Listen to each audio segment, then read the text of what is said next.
महाराष्ट्र के नागपुर में विधायकों के जरिए मंत्री पद की शपथ ले ली गई है और शपथ ग्रहण समारोह से पहले उप मुख्यमंत्री अजीत पवार ने एक बड़ा बयान दिया था। अजीत पवार ने कहा कि जो मंत्री शपथ ले रहे हैं वो मात्र भर 2.5 साल के लिए हैं। 2.5 साल के बाद इन्हें मंत्री पद से हटा दिया जाएगा। महाराष्ट्र में कैबिनेट में एक बड़ा फेरबदल होता हुआ नजर आएगा।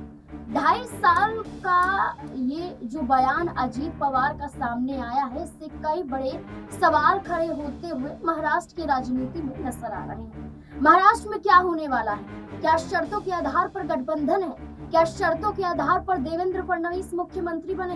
अचानक से अजीत पवार के जरिए ये कह देना कि सिर्फ 2.5 साल के लिए मंत्री पद की शपथ ले रहे हैं और फिर से पद से हटा दिया जाएगा, तो एक बड़ी चर्चाएं महाराष्ट्र में होती हुई नजर आ रही हैं। क्या 2.5 साल के लिए देवेंद्र फडणवीस मुख्यमंत्री चुने गए हैं? क्या देवेंद्र फडणवीस 2.5 साल बाद क्या अपने पद को छोड़ देंगे? क्या एकनाथ शिंदे जो मुख्यमंत्री पद को लेकर दबाव बना रहे थे, जहां एकनाथ शिंदे पहले ये कहते हुए दिखाई दे रहे थे कि उन्हें तो मुख्यमंत्री पद ही चाहिए, लेकिन एकनाथ शिंदे हामी भर जाते हैं देवेंद्र फडणवीस के मुख्यमंत्री बनने को लेकर। अब इस बीच में हमने ये भी देखा कि एकनाथ शिंदे ने शर्तें भी रखी थी कि आप 2.5 साल के लिए मुख्यमंत्री तय कर लीजिए, लेकिन उस फॉर्मूले पर अमित शाह ने सहमति नहीं जताई थी। लेकिन इस बार अजीत पवार के जरिए कैबिनेट विस्तार से पहले इस तरीके का बयान देना और कैबिनेट विस्तार के बाद मंत्री पद की शपथ लेने के बाद क्या असर महाराष्ट्र में पड़ता हुआ नजर आएगा? इस बयान से क्या खलबली महाराष्ट्र में मचने वाली है? क्या महायुति गठबंधन टूटने वाला है? क्या